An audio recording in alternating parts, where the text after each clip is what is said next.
আজকে দেখাতে চলেছি পনিরের একটি নিরামিষ রান্না, যার জন্য নিয়ে নিয়েছি পনিরটাকে কিউব আকারে কেটে নিয়েছি, তার মধ্যে একটু নুন মাখিয়ে নিয়েছি, ক্যাপসিকাম এবং একটি টমেটো নিয়ে নিয়েছি। চলুন রান্নাটা শুরু করা যাক।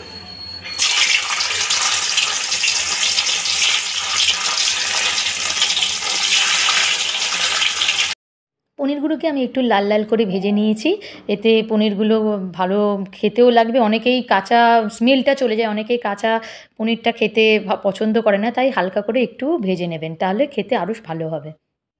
এরপর আমি কড়াইতে আলু দিয়ে দিয়েছি, আলুটাকে একটু হালকা করে ভেজে নিই। আলুটা আমার ভাজা হয়ে এসছে, এবার আমি পনিরের জন্য মশলাটা কষিয়ে নিই, ততক্ষণে একটু ক্যাপসিকাম দিয়ে ভেজে নিই। এখানে কিছু কাজু অ্যান্ড আমন্ড নিয়ে নিয়েছি, এটাকে আমি পেস্ট করব। আর নিয়ে নিয়েছি এখানে একটু পোস্ত। চলো রান্নাটা শুরু করা যাক।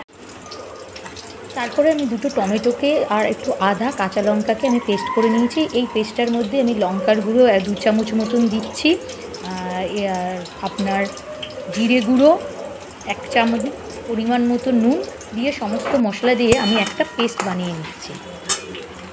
এখানে পেঁয়াজ আর ক্যাপসিকামটা হালকা ভাজা হয়ে এসছে, এবার আমি মশলাটাকে দিয়ে দেবো, দিয়ে কিছুক্ষণ নাড়তে থাকবো। তেল যতক্ষণ না ছাড়ছে ততক্ষণ একটু কষাতে থাকবো।